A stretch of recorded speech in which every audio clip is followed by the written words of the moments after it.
When my son turned 5, I sent him his first birthday gift after the divorce, a small Lego set and a handwritten card. I told myself, even if I can't be there, he'll know I care.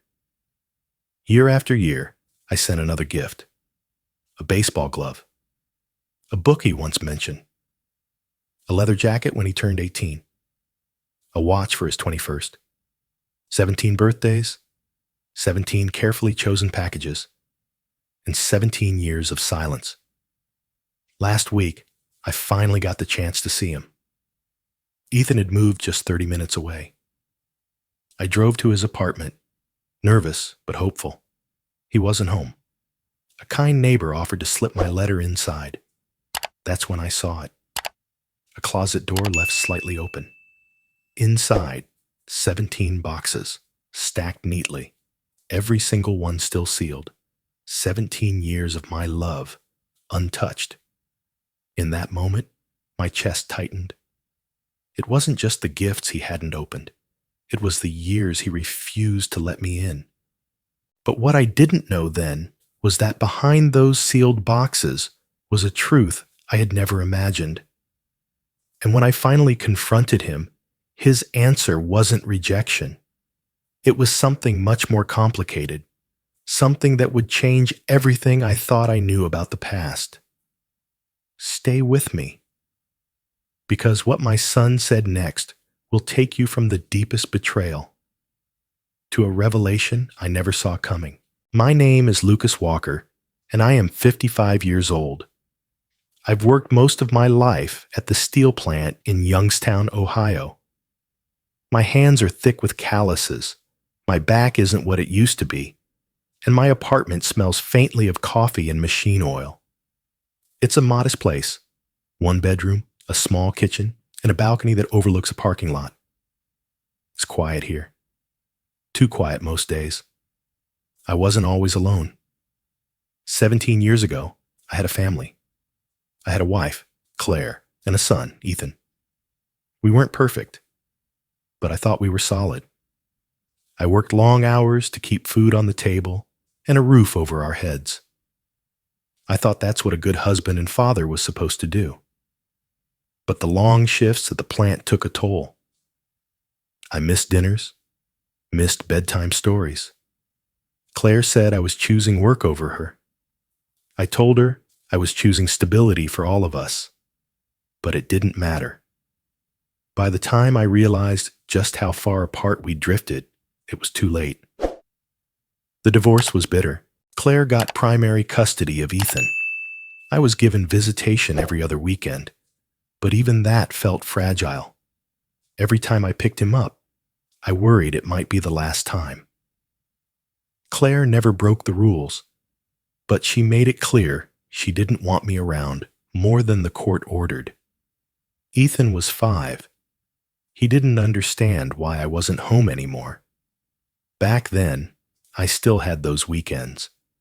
We'd go fishing at Lake Milton, just the two of us sitting on the old wooden dock. Ethan would dangle his feet in the water, holding the little red and white bobber, with more pride than most men hold a trophy. Sometimes, we wouldn't even catch a thing, but those hours felt like treasure. I remember one Sunday evening, after we'd spent the whole afternoon throwing baseballs in the park, Ethan hugged me tighter than usual before I dropped him back at Claire's. "Don't forget my birthday next week, Dad," he said, eyes wide and hopeful. I wouldn't miss it for the world, I told him. I didn't know then that it would be the first birthday I would spend apart from him. After the divorce, Claire stopped inviting me to Ethan's birthday parties. "It's confusing for him," she'd say. "Let him adjust." I didn't want to make things harder for Ethan, so I agreed.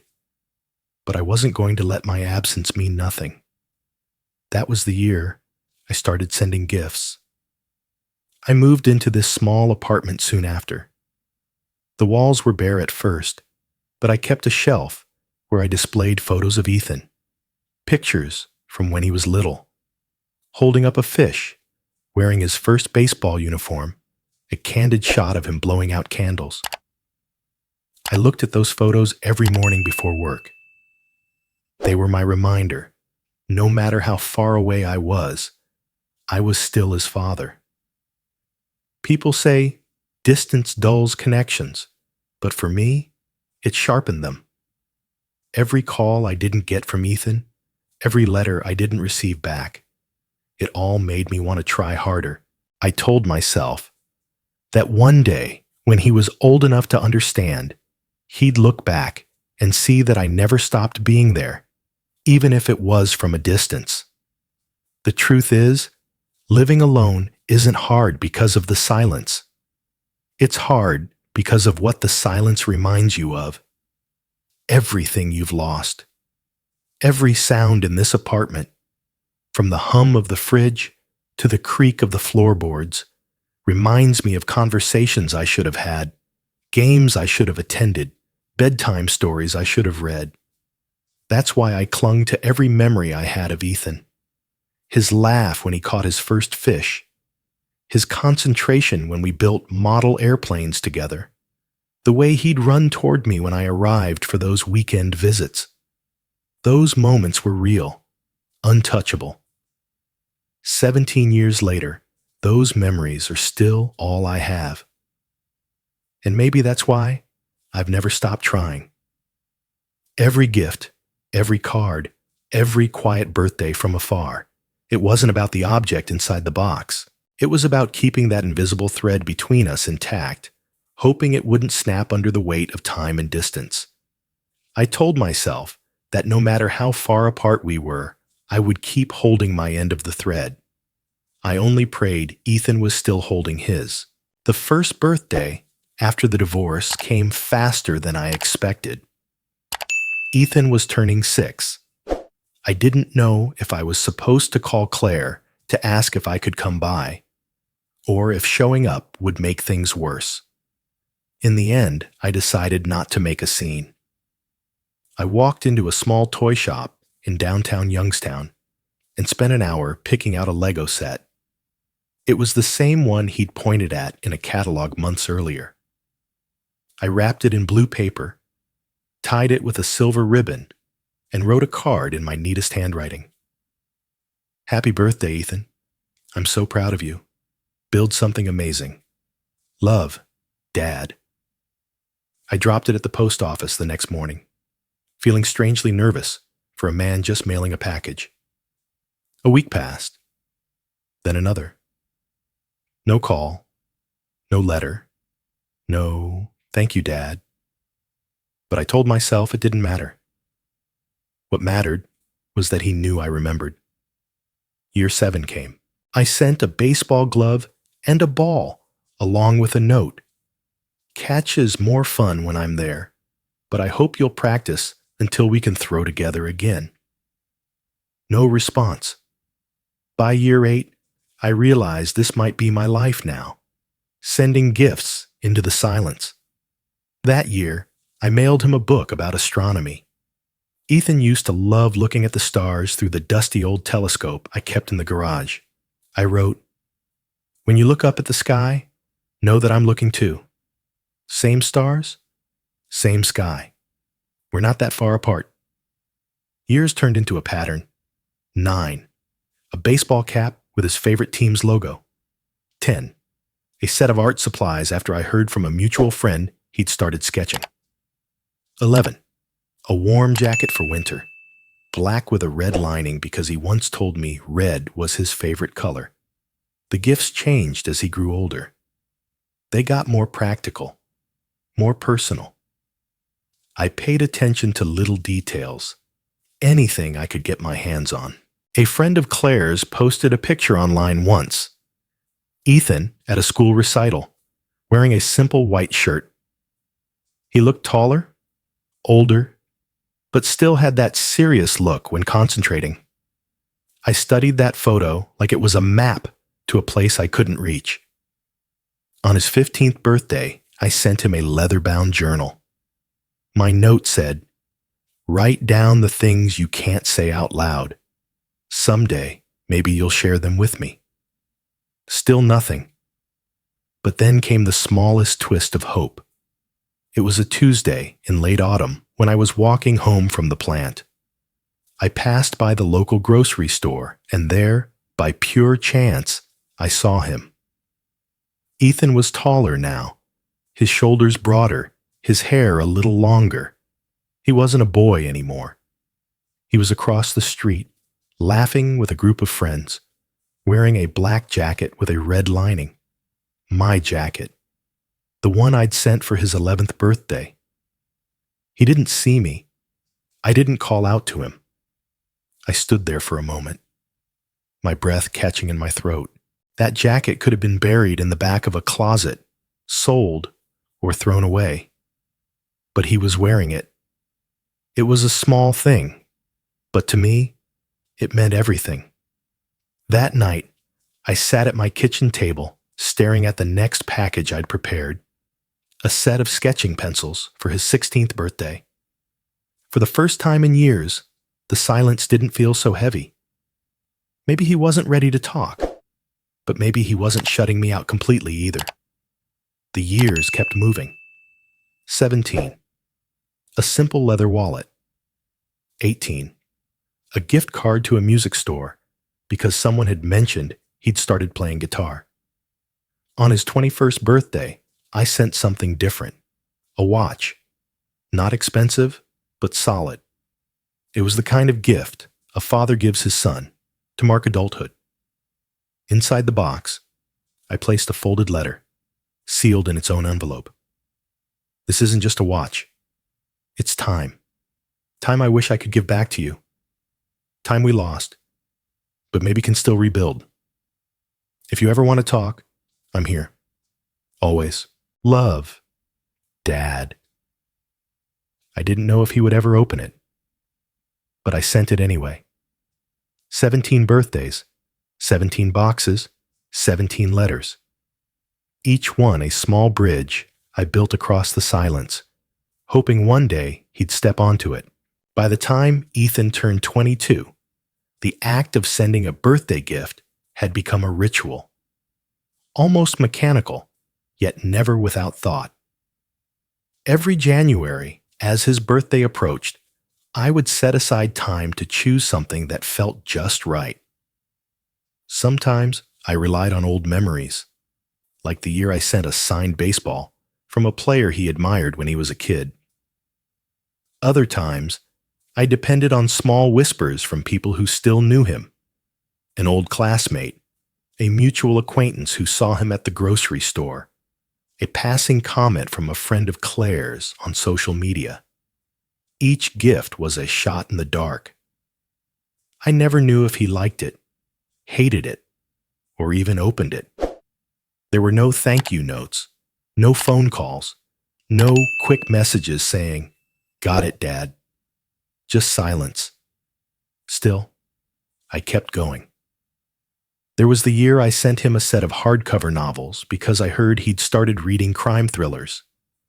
Another year, it was a guitar pedal after someone mentioned he'd been performing at small bars. For his 25th birthday, I sent a leather duffel bag, thinking he might be traveling more now that he was an adult. It wasn't about the cost. I never went into debt for these gifts, but I made sure each one had a piece of thoughtfulness in it. I wasn't trying to buy his affection. I was trying to remind him, in my own quiet way, that I was still there. But year after year, the silence never broke. There were nights I'd pour myself a cup of coffee, sit at my kitchen table, and stare at my phone, waiting for it to light up. It never did. Birthdays came and went, each one marked not by celebration, but by another package sent into the void. And then, one day, the void spoke back. It was late March, a few weeks after his 26th birthday. I was getting home from the plant, tired and covered in the familiar scent of steel and oil, when my phone rang. The number wasn't saved, but the area code was familiar. My heart jumped before I even answered. "Hello?" There was a pause, a hesitation, Then a voice, deeper than I remembered, but unmistakably his. Dad? My chest tightened. Ethan? Another pause. Then in a rush, sorry, wrong number. Before I could say anything more, the line went dead. I stood in my kitchen for a long moment, phone still in my hand, staring at the black screen. It hadn't been a wrong number. I knew my son's voice. That one word, Dad, wasn't confusion. It was recognition. I tried calling back, but it went to voicemail after 2 rings. I didn't leave a message. I didn't want to push him away by forcing him to talk when he wasn't ready. That night, I couldn't sleep. My mind replayed the sound of his voice over and over. It was the first time I'd heard him speak to me in over a decade. For a moment, hope surged in me, a fragile thing I tried not to crush with too much expectation. But as the days passed and the phone stayed silent, that hope dulled. Still, I didn't stop sending the gifts. If anything, the accidental call reminded me that even if Ethan wasn't ready to talk, he still thought of me, even if only for a second. The following birthdays became quieter on my end, but the packages kept going out. 27, a set of studio headphones. 28, a high-quality backpack. 29, a wristwatch. Less symbolic than the 21st gift, but still personal. I stopped writing long letters and kept the cards short. Simple messages like, thinking of you, or proud of you, always. I figured if he wasn't opening the gifts, he might at least read the cards. Through all of it, I never told anyone how much these birthdays affected me. My coworkers thought I was just another older guy who'd grown distant from his kid after a divorce. My neighbors never asked about family, and I never offered the details.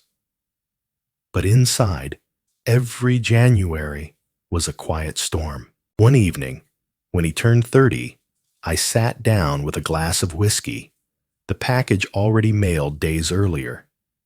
It was a classic leather wallet, similar to the one I'd given him at 17, but upgraded, grown up, like he was now. I raised my glass in the empty kitchen and said quietly to no one, "Happy birthday, son." I knew he wouldn't hear it, but it felt wrong to let the day pass without saying it out loud. Some people might call it foolish. Maybe it was. But I had this belief that consistency matters. That no matter how far apart we were, or how quiet the silence grew, one day he'd look back at those years and know that I never stopped trying. The accidental phone call never left my mind. It was like a lighthouse flash in the fog. Brief, but enough to remind me that there was still something out there. Something worth holding on to. So I kept sending gifts.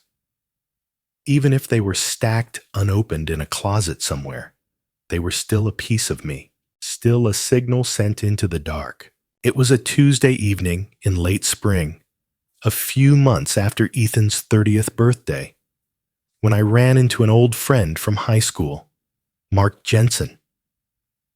We hadn't spoken in years, but he'd known Claire and me back when we were married. "Lucas Walker," he said, clapping me on the back. "Haven't seen you in ages. How's life treating you?" I gave him the usual half-smile people give when life hasn't been particularly kind. "Still at the plant. Still living over on Belmont. You?" He nodded, then hesitated. "Hey, I ran into Ethan a while back." My heart stopped for a second. "You saw Ethan?" Mark nodded. "Yeah, maybe a year ago. He's doing well. Working some kind of IT job, I think. We didn't talk long. But he mentioned something. I wasn't sure if I should bring it up." My chest tightened. "What did he say?" Mark scratched the back of his neck. "He mentioned his dad. He said you never really tried to stay in touch after the divorce." The words hit me like a punch. He said that? Mark looked uncomfortable. Lucas, I'm sure there's more to the story. Kids get told things when they're young. Maybe Claire. I held up a hand. It's fine. Thanks for telling me. But inside, I was anything but fine. I walked home that night, feeling like the ground had shifted under me. For years, I'd been sending those gifts. 17 birthdays worth of packages, each one a small reminder that I was still here. And all this time, Ethan had been telling people I'd disappeared. There had to be a reason. The only explanation that made sense was Claire. She had never made it easy for me to be part of Ethan's life. What if she'd been intercepting my gifts all these years? What if Ethan never saw them? The thought burned in my chest. The next morning, I decided to check something I'd never bothered to verify before: the delivery records. I had kept all my shipping receipts, stuffed in a drawer in my desk. 17 years of slips and tracking numbers. It took hours, but I went through them one by one, calling the courier service to request archived delivery confirmations. Most of the packages had been signed for, but not by Claire. The signature line made my stomach twist. Ethan Walker. It wasn't every year, but there were enough. Enough to tell me that Ethan had received at least some of the packages himself. He hadn't just seen them, he'd signed for them. I stared at the papers spread across my desk. There was no denying it. My son had been receiving the gifts. And still, he told people I'd vanished. The revelation didn't give me closure. It gave me more questions. Why lie? Why pretend I hadn't been there in my own quiet way? Was it anger, shame, or something else entirely? I sat there for a long time, staring at his signature. It had changed over the years, childlike at first, then steadier, more deliberate. But it was still his, proof that at some point he'd stood in front of a delivery man, accepted my package, and signed his name. I thought about the years I'd blamed Claire for everything: the silence, the distance, the missing birthdays. But this changed things. Ethan knew, and yet the silence remained.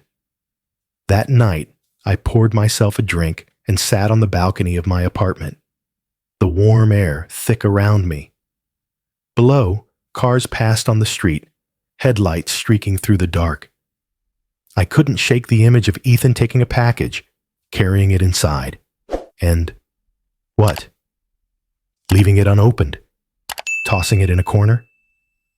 I didn't know what was worse: the idea that he never opened the gifts, or the idea that he did and simply chose not to respond. Whatever the truth was, I realized something important. I was no longer just fighting a wall built by Claire.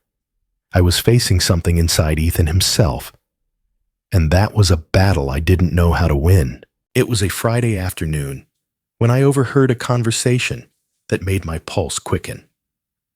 I was at the hardware store, picking up a few things for a small repair in my apartment, when I saw a familiar face. Mrs. Palmer, an old neighbor from years ago.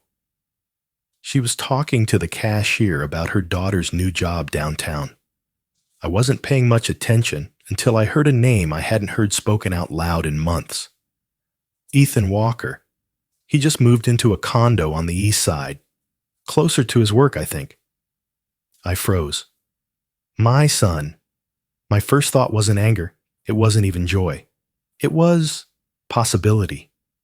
For years, Ethan had been living hours away, always just far enough to make visits complicated.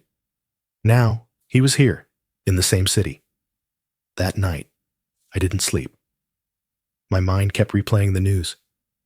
What if this was my chance? What if I could finally see him, face to face, not just through old photos and fading memories?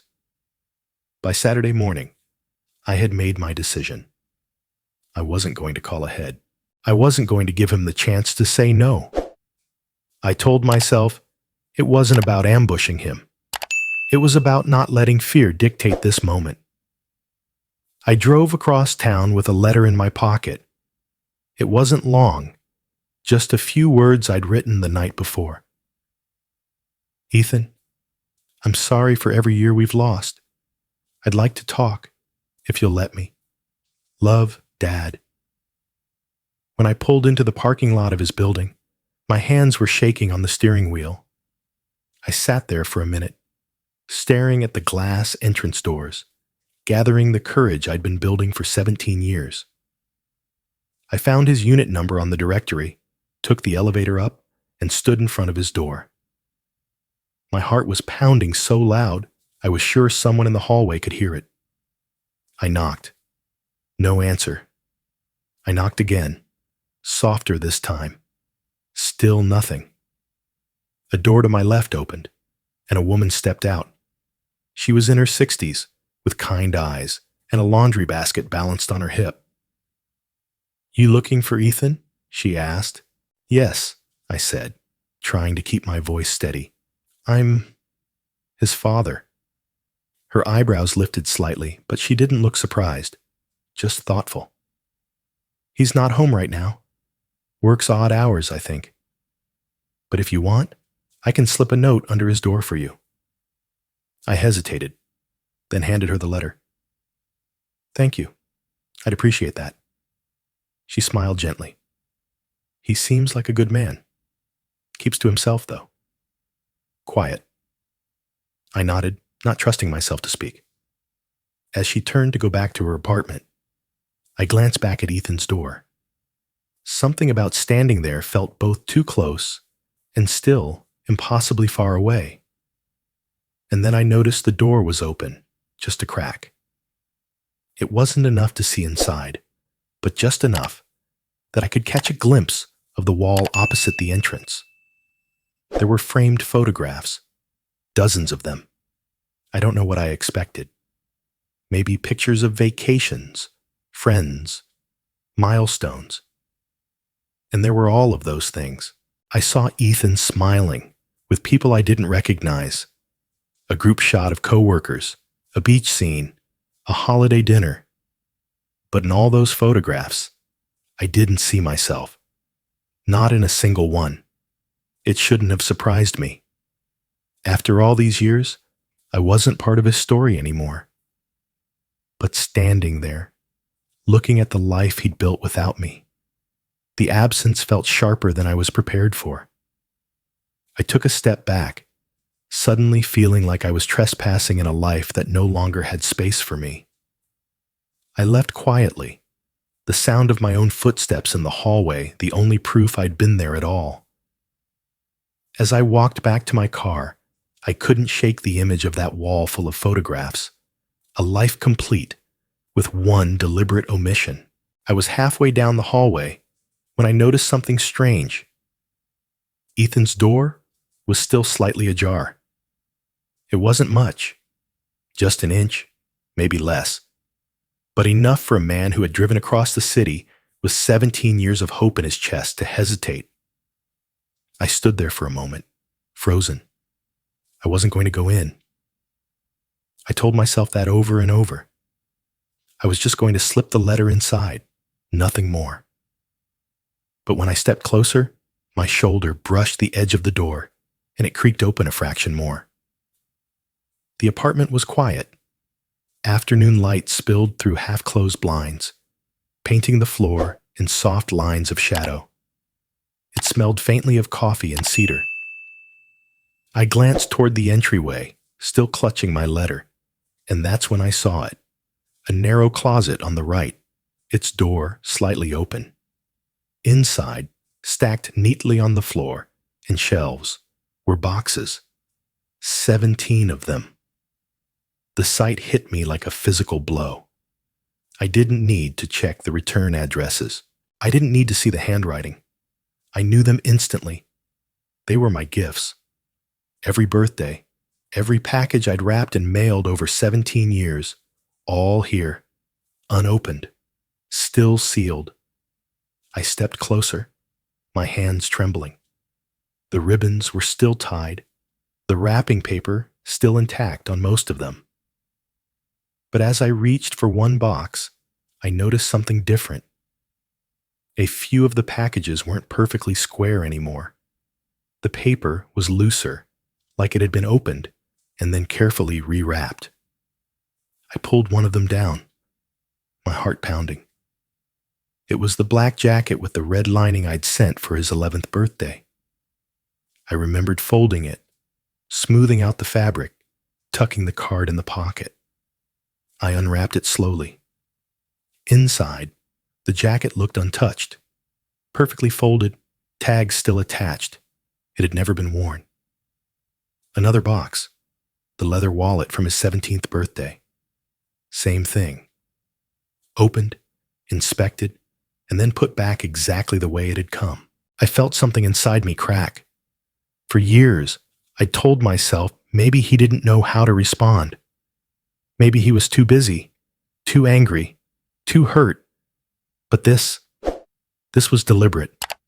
Not only had he received the gifts, he'd opened some of them, looked inside, and chosen to put them back. 17 years of love, of reaching out, of trying to hold on to a connection. And here they were, stacked in a closet like artifacts from someone else's life. I stood there, my breath shallow, my mind racing. Why keep them at all? Why not throw them away? Maybe keeping them was its own message. The room felt smaller suddenly, like the air had been pulled out of it. My chest ached in a way I couldn't quite describe. I set the box back exactly where I'd found it, closed the closet door gently, and stepped away. The letter in my pocket felt heavier now, almost pointless. I looked around the apartment one last time. The photographs on the wall, the neat shelves, the life he'd built without me. And that closet, holding 17 years of unopened bridges. I turned and walked out, pulling the door shut behind me without leaving the letter. On the drive home, the silence in my car felt deafening. Every mile put distance between me and that closet, but not between me and the truth I'd just seen. 17 years of my love had been delivered, received, and rejected. Quietly, methodically, completely. And I had no idea why. The drive home felt longer than usual, though it was the same stretch of highway I'd taken countless times. I gripped the steering wheel so tightly my knuckles ached, but I didn't loosen my hold. The image of that closet kept replaying in my mind. Those neatly stacked boxes, untouched year after year. Every mile marker I passed brought with it a flood of memories. The Lego set for his 6th birthday, the baseball glove at 7, the jacket at 11, the watch at 21. I could remember the care I put into each one, the wrapping paper, the ribbon, the handwritten card tucked inside. And now I knew they had all ended up in the same place. Part of me wanted to justify it. Maybe keeping the boxes was Ethan's way of holding on to something, even if he couldn't bring himself to open them. Maybe there was a reason that didn't feel like rejection. But no matter how I tried to twist it, the truth burned at the edges. Some of those packages had been opened. He had looked inside, seen what I'd sent, and then deliberately put it back. At a stoplight, I realized I was holding my breath. I forced myself to exhale, but it didn't calm me. My chest still felt tight. One image stuck out more than the rest, the black jacket with the red lining. I remembered seeing it on him once, across the street when he was a teenager. I had told myself then that maybe the silence didn't mean he'd shut me out completely. But the one in his closet was pristine, tags still hanging. That memory I'd held onto for years. Maybe it wasn't the same jacket at all. I thought about pulling over, just to clear my head, but I kept driving. The more I replayed the scene, the more my confusion started to shift into something sharper. By the time I pulled into my apartment complex, the anger was beginning to form. Inside my apartment, I sat down heavily at the kitchen table. My shipping receipts were still there from the night I'd looked through the delivery confirmations. I stared at them without seeing the words. I poured myself a glass of water, hoping it would settle me. That's when I noticed something. In my rush to leave Ethan's apartment, I hadn't gone there empty-handed. I'd had my letter, but I'd also had something else. A small box. It was meant for next year's birthday, already wrapped. When I saw that closet, I couldn't bring myself to leave it. Somehow, in my daze, I had walked out still carrying it. I set the box on the table. The wrapping was perfect, the bow tied just so. For a long moment, I just stared at it. Then I untied the ribbon, peeled away the paper, and opened the lid. Inside was a hardcover book, a collection of classic novels I thought Ethan might appreciate now that he was older. Underneath the book, I'd tucked a folded card. I opened it. It wasn't the card that stopped me. It was what slipped out with it. A torn piece of paper, jagged at the edges, like it had been ripped hastily in two. I smoothed it out on the table. It was half of a letter. My handwriting. My words. I recognized it immediately. It was from years ago. His 17th birthday. The leather wallet. I had written, "I know we've missed so much time, Ethan, but this wallet isn't just for money. It's for carrying pieces of your life with you. I hope one day I'll be part of that life again." On the torn half, all that remained was, "Hope one day I'll be part of that life again." The rest of the sentence was gone, ripped away. I stared at it for a long time. My throat felt tight, my chest heavy. All these years, I thought the silence was just silence. But this was something else. This was rejection made tangible. The sadness in my chest didn't stay sadness for long. It shifted, sharp and hot. 17 years of trying. 17 years of sending pieces of myself in those boxes. And here, in my hand, was proof that my words had been read and discarded. I folded the torn letter back up, set it on the table, and sat in the stillness of my kitchen. My mind wasn't swirling with confusion anymore. It was clear now. If Ethan wanted distance, fine. But I wasn't going to spend the rest of my life wondering why. 3 days passed after I left Ethan's building. 3 days of pacing my apartment, replaying every image from that visit. The wall of family photos without me. The closet full of unopened gifts. The few boxes that had been opened only to be repackaged. The torn letter that still sat on my kitchen table like a wound I couldn't stop staring at. I hadn't decided what to do next. Part of me wanted to drive back, knock on his door, and demand answers. Another part wanted to say nothing. To let the silence continue so I wouldn't risk hearing a truth I couldn't bear. Then, on the 4th morning, my phone rang. The screen lit up with an unfamiliar number, but my gut knew before I answered. I could feel it in the way my chest tightened, in the way my hands went still. I picked up. "Hello?" There was a pause, long enough that I almost thought the call would drop, and then his voice. "Dad?" My throat went dry. "Ethan?" Another pause. I could almost hear him breathing. "You were at my apartment." It wasn't a question. "Yes," I said quietly. "I was. Why?" The word was sharp, clipped. It wasn't full of anger, but it wasn't warm either. It was cautious, as if he was bracing for something. I took a deep breath. "Because I heard you moved back to the city." I wanted to see you. I thought maybe. I trailed off because saying I thought maybe you'd be happy felt foolish.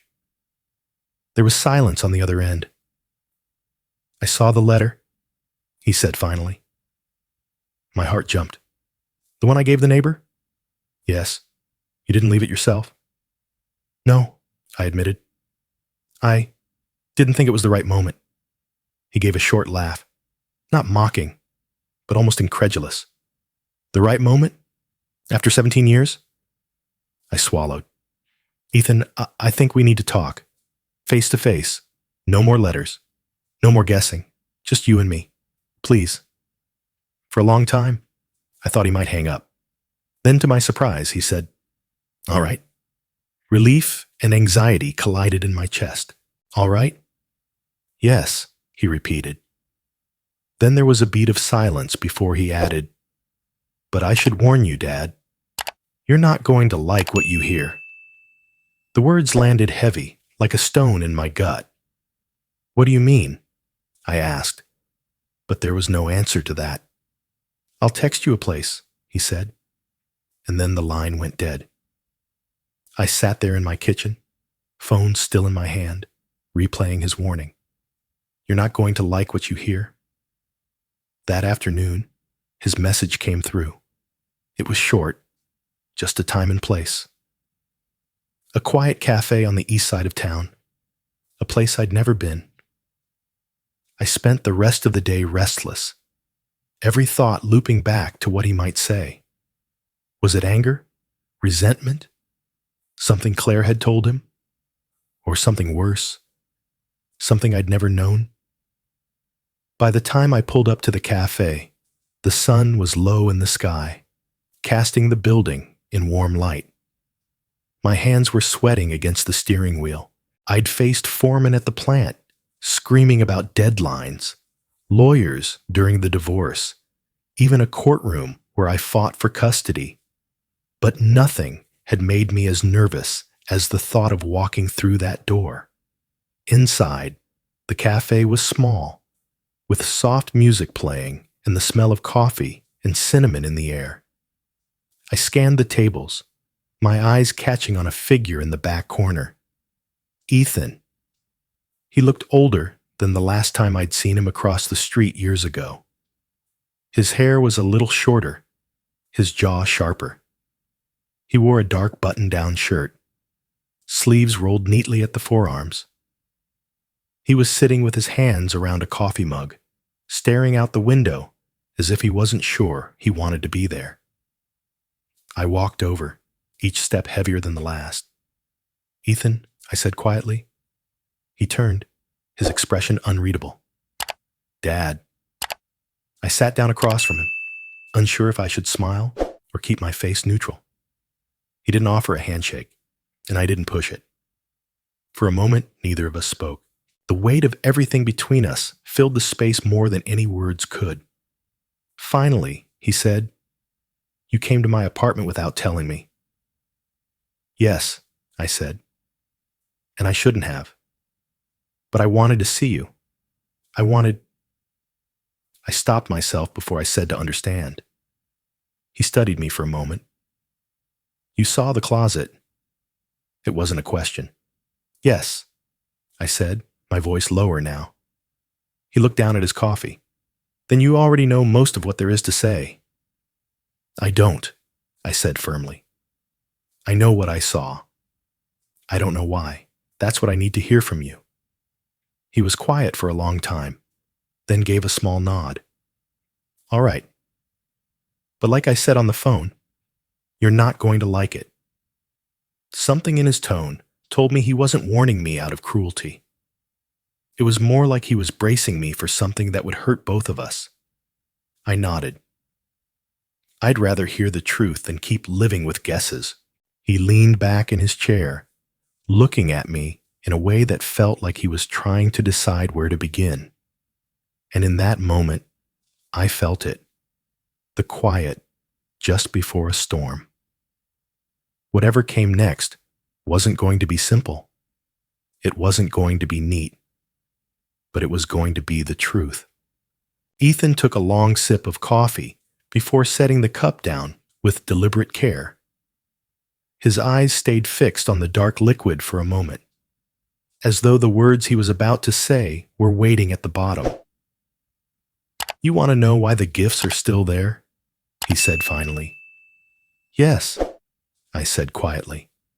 He leaned back, arms crossed loosely. "Because every single one of them reminds me of the day you left."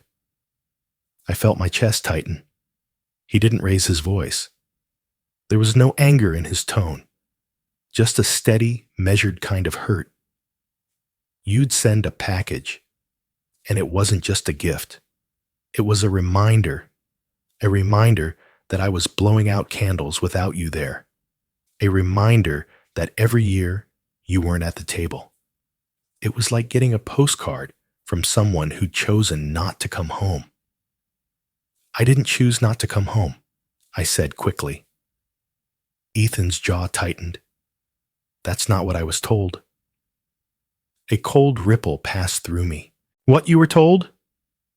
He looked up at me, his expression hardening slightly. "Mom said you picked work over us, that you stayed at the plant because a steady paycheck mattered more than your family." The words landed heavier than I expected. Not because they surprised me. I'd always suspected Claire painted her version of the truth, but because hearing them from Ethan's mouth made it real. I shook my head. "That's not true." He raised an eyebrow. "It's what I grew up believing." I took a breath, steadying my voice. "Ethan, I worked long hours because I was trying to hold everything together. Your mom and I were struggling. I thought if I could make sure the bills were paid, the mortgage covered, maybe we could fix the rest. But by the time I realized it wasn't just about money, it was too late." He didn't say anything, so I kept going. "When we divorced, the court gave your mom custody. I fought for more time, but I didn't have much of a case. She told the judge my schedule wasn't stable enough. She used my work against me. And after that," I paused, choosing my words carefully. "After that, she made it clear I wasn't welcome outside of the schedule the court set. If I showed up, she'd say it wasn't a good time. Eventually, the weekends started getting canceled. Then the calls stopped." Ethan's gaze narrowed slightly. "She said you didn't call." "I called," I said firmly. "But after enough times being told you were busy, or that it wasn't a good day, I stopped hearing your voice on the other end. That's when I started sending the gifts. It wasn't perfect, but it was something I could do that didn't depend on her permission." He looked away, staring at a spot on the wall behind me. I couldn't tell if he was angry, confused, or both. "You're telling me," he said slowly, "that Mom was the one cutting off contact?"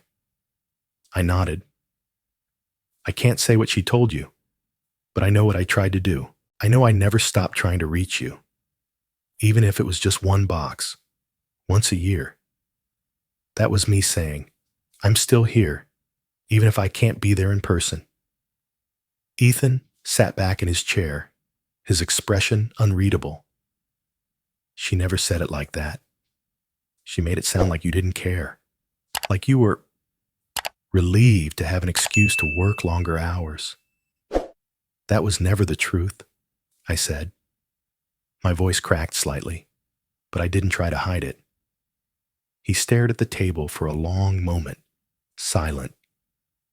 The hum of the cafe filled the space between us, soft and low. Finally, he spoke, his voice quieter now. "I never heard your side of it." "That's why I wanted to see you," I said gently. "Because there are 17 years of things you haven't heard from me. 17 years where I wasn't allowed to explain." For the first time since I sat down, Ethan's eyes met mine. Not with anger, but with something closer to uncertainty. It wasn't forgiveness. Not yet. But it was the crack in the wall I'd been hoping for. Ethan's fingers tapped lightly on the side of his coffee cup. For a long moment, he didn't look at me. His expression was tight, like he was wrestling with something he hadn't planned to say. Finally, he took a slow breath. "There's something else you should know about those gifts." I braced myself. "I didn't leave every box sealed," he continued. "I opened some of them." The words landed like a sudden shift in the room's air. "You opened them?" He nodded. "Not all, just a few. The jacket, the wallet, the watch from my 21st birthday." I stared at him, my mind replaying the image of the pristine boxes stacked in his closet. But they were still wrapped. His lips pressed into a faint smile, sad, not mocking. I rewrapped them, put them back exactly the way they came. "Why?" My voice was barely above a whisper. He finally looked at me. "Because I wasn't ready to keep them, not yet, but I couldn't throw them away either." He paused, his jaw tightening. I thought, maybe one day, if you came back, we'd open them together. I felt my throat close. "All those years," he said quietly, "I didn't want the gifts without you. It wasn't about the things inside. It was about you being there when I finally opened them." I couldn't stop the sting in my eyes. The image of those sealed boxes, which had felt like rejection just days ago, shifted into something I hadn't expected. Hope, preserved like a fragile artifact, waiting for a day that might never come. And that day never came, Ethan added. I swallowed hard. "Ethan." He cut me off, his voice steady but softer now. "That's why I kept them sealed, because if I opened them, it would mean I'd given up on the idea of you being there. I wanted to give you the chance to come back and open them with me, but you didn't." My chest ached. I wanted to. I wanted it more than anything. His eyes narrowed slightly. "Then why didn't you? Why did you wait 17 years to show up at my door?" The question was sharp, but underneath it was something raw, something vulnerable. I took a deep breath. "Ethan, I didn't stay away because I wanted to. After the divorce, the court order gave your mother full custody. I had visitation every other weekend, but when she began canceling visits, I had no legal power to force more time. I tried to fight it. I went back to court. But the lawyers told me, unless I could prove she was violating the order, my chances were almost nothing. And if I pushed too hard, it could make things worse for you." His brow furrowed. "Worse for me?" "Yes," I said firmly. "I didn't want you stuck in the middle of a legal battle. You were a kid. I thought the last thing you needed was more fighting, so I took what I could get. I sent gifts. I sent letters. I showed up when I was allowed, and I stayed quiet when I wasn't." Ethan leaned back in his chair, processing my words. His gaze drifted away for a moment, out the window, like he was seeing 17 years of birthdays in a different light. "I always wondered," he said slowly, "why you didn't just show up. Why you didn't knock on the door, call more, make a scene. Part of me thought maybe Mom was right, that you just moved on." "I never moved on from you," I said. My voice cracked, and I didn't care. He looked back at me. His expression wasn't angry now. It was conflicted, the kind of expression someone wears when the ground beneath their beliefs starts to shift. "You really couldn't come?" he asked. I shook my head. "I couldn't without risking losing even the little time I had left with you. I chose to stay present in the ways I could, even if it meant it was from a distance. It was the hardest choice I've ever made." Silence settled between us again, heavier than before. but no longer cold. It was the kind of silence that carries the weight of things unsaid for too long. Ethan's eyes dropped to his coffee, then back to me. 17 years. I nodded, my throat tight. He took a breath, slower this time. I don't know what to do with all of this yet. It's a lot. I don't expect you to, I said quietly. I just wanted you to know the truth.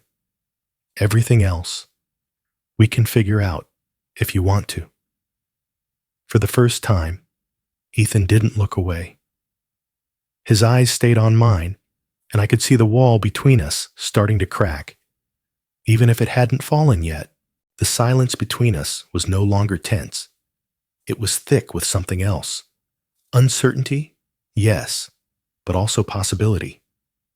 For the first time in the entire conversation, I didn't feel like every word I said was a brick in the wall between us. Maybe, just maybe, it was the opposite. Ethan glanced down at the coffee mug in his hand, then set it aside. He looked at me for a long moment, his expression unreadable. You know, he said slowly, there's one box I've always thought about opening, but I didn't. I felt my pulse quicken. Which one? He leaned back in his chair. The watch, my 21st birthday. I remember holding the box for a long time that year. I thought about tearing the paper off, but I stopped. I told myself I'd wait until you were there. My throat tightened. He looked at me carefully. Do you want to open it with me now? I could barely find my voice. I'd like that. We left the cafe and walked to his apartment in silence. It wasn't the kind of silence we'd shared in the past. This one felt like a bridge being built one quiet plank at a time. Inside his apartment, nothing had changed from when I'd last been there. The wall of photographs still stood, a visual reminder of years I wasn't part of. But now, I didn't feel the same stab of pain looking at it. I was beginning to understand that maybe those missing years weren't as simple as they seemed. Ethan walked to the closet. He opened the door and stood there for a moment, staring at the neatly stacked boxes. Then he reached for a medium-sized one wrapped in dark blue paper. He held it in his hands for a moment, then looked at me. 17 years of waiting, he said softly. We sat down at his kitchen table. He set the box between us. My hands trembled slightly as I watched him peel back the wrapping. He wasn't rushed. His movements were careful, deliberate, almost reverent. When the paper fell away, the dark wooden box of the watch came into view. He opened it slowly. The watch was just as I remembered it. Polished stainless steel with a black leather band. Simple, timeless, but it wasn't the watch that caught his attention. Tucked underneath the velvet lining was a folded envelope. Ethan's brow furrowed as he pulled it out. He turned it over, seeing my handwriting on the front. For when you're ready. He looked at me, then carefully opened it. The letter was short, just a few sentences. But as he began to read aloud, my own words from years ago filled the small apartment. Ethan, this watch marks your 21st year, a milestone in any young man's life. But it's not just about telling time. It's about all the time we've missed, and all the time I still hope we have ahead of us. I can't go back, but I can be here now, if you'll let me. Love, Dad. His voice faltered on the last words. He lowered the paper slowly, his fingers tightening around it. For a long moment, he didn't speak. His eyes glistened, and I could see the battle playing out inside him. The years of silence and distance against the undeniable proof of my love written in my own hand. Finally, he looked up at me. You never stopped. I shook my head. My voice was barely steady. Not for a single day. The letter stayed on the table between us, the watch beside it. Ethan stared at them for a long moment, then pushed back his chair and stood. I thought for a second he was going to leave the room. But then he stepped around the table. And for the first time in 17 years, my son wrapped his arms around me. It wasn't a quick, polite hug. It was strong, solid. His shoulders pressed into mine, and I could feel his breath hitch slightly. I don't know how to do this, he admitted, his voice low. You don't have to know, I said, my own voice unsteady. We just start, one step at a time. We stayed there for a long moment, neither of us letting go. In that embrace, the years didn't disappear. The pain didn't vanish. But something shifted. The distance that had seemed impossible to bridge suddenly didn't feel so far. When we finally pulled apart, Ethan glanced back at the watch. Maybe we should set the time together, he said, almost smiling. I nodded. I'd like that. We didn't talk about making up for lost years. We didn't pretend that 17 years of silence could be erased with one conversation and a single hug. We didn't promise things would go back to how they used to be, because they couldn't. But we did talk about dinner. Next Friday, Ethan said as he adjusted the watch on his wrist. There's a place near my office I like. We could go there. It wasn't dramatic. It wasn't an emotional declaration. It was simple, but it was enough. I nodded. I'll be there. That week passed differently than any week in the last 17 years. For once, I wasn't pacing my apartment in silence, wondering what he was doing. I wasn't marking time by unanswered birthdays. I was looking forward to something real, something we'd both chosen. When Friday came, I drove to the restaurant early. Ethan arrived right on time, and we sat at a small table by the window. Conversation was careful, tentative at first, like we were both learning a language we used to speak fluently, but had forgotten over the years. We didn't dive into the heavy things. We talked about work, about the city, about a book he'd been reading. We laughed once, an unexpected, unforced laugh. And for a moment, it felt natural. When the meal ended, we didn't make promises about the future. We just agreed to see each other again. In the days that followed, I thought a lot about what had brought us to this point. I realized how easily silence can grow into something dangerous, how the absence of words leaves space for assumptions, for false stories to take root. 17 years of quiet had allowed misunderstandings to harden into beliefs. And it wasn't just Ethan who'd been living with them. I had too. I'd built my own story about his distance, just as he'd built one about my absence. I thought about all the times I'd hesitated to call, because I was afraid of making things worse. About all the years Ethan kept the boxes sealed, waiting for a moment I didn't know he was holding out for. It became painfully clear. Silence doesn't protect. It isolates. Communication, honest, even imperfect communication, is the only thing that stands a chance of keeping people connected. That was the real lesson. A week after that first dinner, I was making coffee when my phone buzzed on the counter. I glanced at the screen, expecting a telemarketer or a reminder from the pharmacy. It was Ethan. Not a text. A call. I answered immediately. Ethan? Hey, Dad, he said. His tone was steady, almost casual, but hearing those two words in that order made my chest tighten. Are you free next Friday? I was thinking we could grab dinner again. Same place? I couldn't stop the smile that spread across my face. I'd like that. There was a pause. Then he added, This time, it's on me.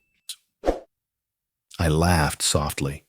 Careful, I might start getting used to this. For the first time in 17 years, the sound of his quiet laugh came through the line. When the call ended, I stood in my kitchen for a moment, just holding the phone. It wasn't a dramatic ending. There were no sweeping declarations, no perfect closure. But there was a next time, and that was enough. From the deepest betrayal, 17 years of unopened gifts, to the unexpected reconciliation of opening just one together, we had come full circle. The road ahead wouldn't be perfect, but for the first time, it felt like we were both willing to walk it.